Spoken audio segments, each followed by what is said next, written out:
Okay, so I'm going to start my speech in 3, 2, 1. So, ladies and gentlemen, I'm going to explain to you more about the inherent characterization about K-pop itself that failed to be explained by the opening government team. And then later, I'm going to also, tells you more about my argumentation with that later. So moving on, first of all, I'm going to give a rebuttal to the opening opposition team. So the first thing that they said about, about the demand of the society, ladies and gentlemen, how the industry is actually following the demand that was, given by the society itself. But they forgot to see that actually industry can be a pioneer to change and shape the public opinion in the end of the day. Because the example is like United States, how they actually fight the fight shaming by actually fighting demand for a skinny person. Like in the Victoria's Secret fashion show, we usually see the models that actually walk on the runway is actually model that are very skinny, like the size zero size models. And then in the end of the day, because we try to make them try to change how the society see that not only those kind of models that actually could walk, but then we try to put more diversity inside of the Victoria fashion show models. Like we see like a lot of different races, different colors of people that actually walk on the runway. And then like a very stood out models in the Victoria's Secret fashion show is like Winnie Harlow. She has like scars on her body, and then it makes her like very different with other models. And then if the industry is actually trying to make them make this trying to change the public opinion by actually giving a chance like people like Winnie Harlow to walk on the Victoria's Secret fashion show, and then the public opinion is going to change at all, ladies and gentlemen, because then they will see, oh, those kind of people is actually okay, and then they're going to support those kind of people, they're going to support them, ladies and gentlemen. So that's why we think the industry can be the one who actually try to change the opinion of the public opinion itself, ladies and gentlemen. And then they said about the prerequisite beauty standard. They said about the K-pop industry beauty standard is actually another form of the Western beauty standard. But in order for them to actually say that, there have to be a narrative inside of the society that actually tells you that they're actually circling around us, that actually tells you that the K-pop industry beauty standard is another form of Western beauty standard. But because there isn't there isn't narrative like that inside of our current status quo, that means that it's only an opinion that given by them, ladies and gentlemen. It's not a fact, but it's only an opinion. So moving on to my point about the K-pop. Why it's K-pop? Why do we focus on K-pop so much in this motion, ladies and gentlemen? Because then the K-pop that's very different. The K-pop fans is very different. It's very stood out. Like if we try to differentiate between the K-pop fans and also the fans from the Western artists, like for example Western celebrities, because then the K-pop idols has a very fanatics and also very loyal fans. Like they very love those idols, and then in the other day they're going to follow whatever the idols do. Those idols going to be the role play for them. So whatever they do, like whatever their fashion, whatever the products that they use, they're going to buy that just because they see those idols as actually using them. So in the end of the day, this fans is actually very irrational and very illogical. That's why we as the feminist movement wanted to create a way to address this fancy views, ladies and gentlemen, that they can actually just see those people as someone to look up to because of just only that. Because then why we try to aggressively oppose them is because they have the value that isn't matched for the feminist movement itself, ladies and gentlemen. We as the feminist movement is like very support of the diversity inside of certain industry, ladies and gentlemen. Why we like very aggressively oppose them? Because their value isn't matched with our value, ladies and gentlemen. We condemn and shame the K-pop industry for their value, because then if we see they don't have diversity inside of those industry, ladies and gentlemen. So because the first things that we have to see is because K-pop industry didn't address the feminist issue, the feminist value itself, ladies and gentlemen. Like if we compare them with the Hollywood industry, the Hollywood industry is like cater all the sex orientation people, all the sex represent people, and then all the color and all the races of people, that those differences, they cater those differences with them, and we can't see this kind of things inside of the K-pop industry, ladies and gentlemen. In the end of the day, the Hollywood industry is actively supporting the feminist value. We can't find that inside of the K-pop industry, ladies and gentlemen. That's why we aggressively oppose them. And then they never focus in feminist value in the first place, like what they already told you, the opening opportunity tells you. They only focus on the entertainment and the profit and something like that. But in the end of the day, those idols, they are the public figure. They have the moral obligation to actually provide the diversity, to actually provide to their fans that not only those kind of people that actually going to be famous and something like that are going to be success, but then the diversity could also provide to them that this kind of people also can be success. So that's why we as the feminist movement have the moral obligation to support an industry and upholding and glorifying the feminists in the end of the day. That's why we very strongly oppose the K-pop industry, because like what I said, they don't have the value that we wanted.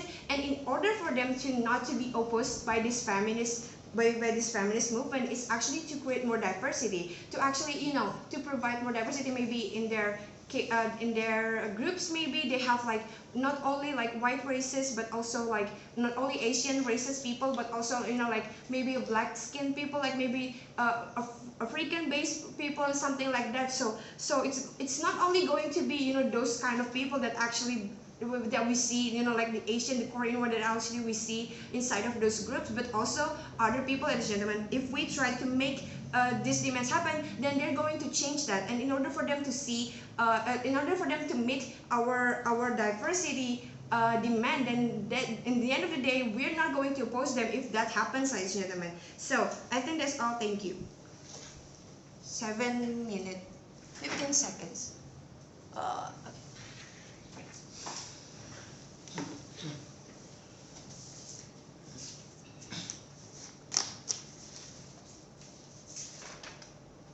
Starting my speech in 3, 2, 1.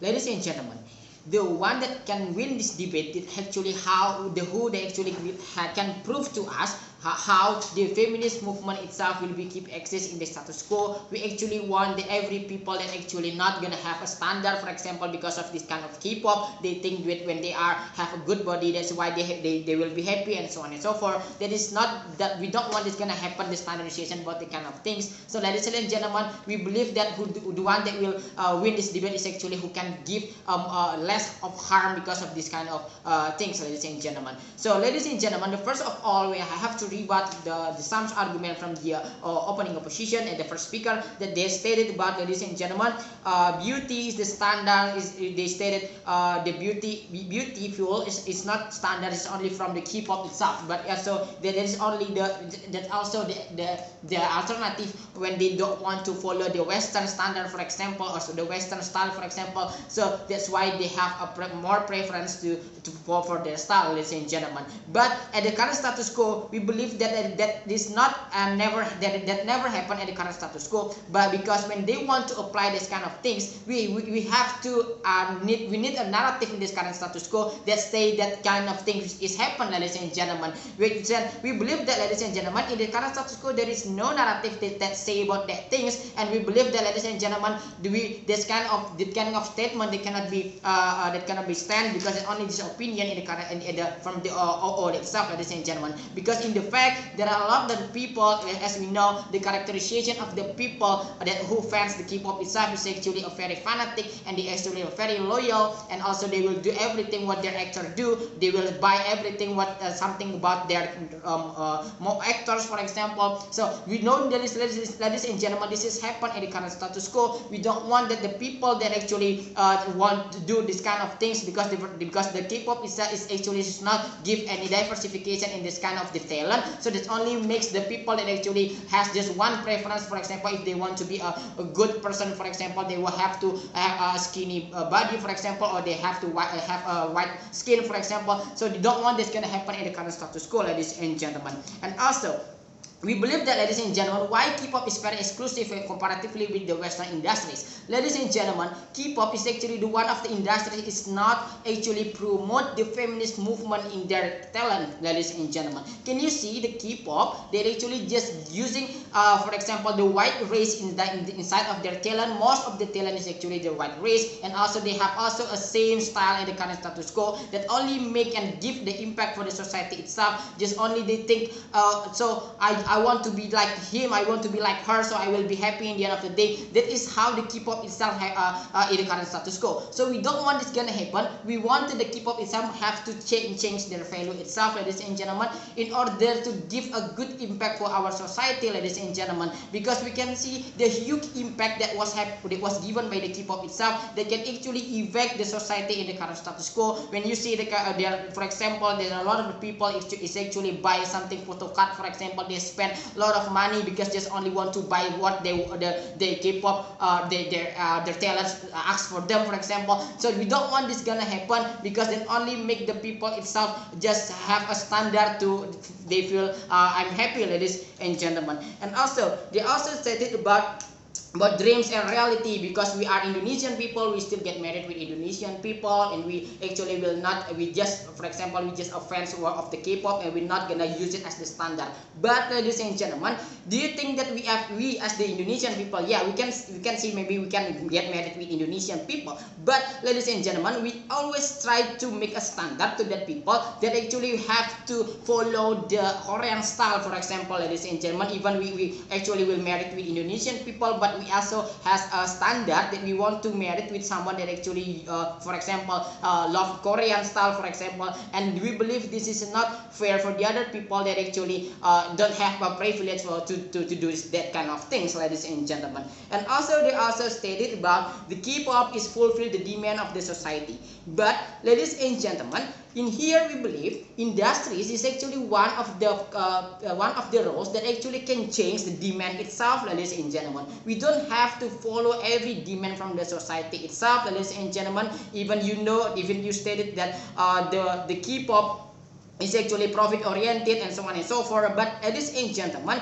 when that demand is actually just a toxic demand, for example, they just want to see maybe a white race people inside of the K-pop itself, then we believe that is the toxic values that we know in the K-pop itself. So we have to change that kind of demand, ladies and gentlemen, because industries can challenge that demand itself to actually fix the values of that kind of things, ladies and gentlemen. So the society itself will not take it as the behavior in the current status quo. Ladies and gentlemen, even that they also stated about the K-pop is the profit oriented and so on and so forth, but comparatively with the Western industries, is also can get the profit, even they actually also do the diversification in this kind of the industry, ladies and gentlemen. So even that the K-pop itself will also follow or try to implement this kind of feminist movement, they always also get the profit itself, ladies and gentlemen. Because in here we believe that when there is something wrong in the industries, for example, the K-pop is don't want to do the diversification and the talents only in the one models, for example, we also as the society we have to oppose that things, ladies and gentlemen. When there is something happen, because in this kind of industries we have to we have to oppose that kind of thing, ladies and gentlemen.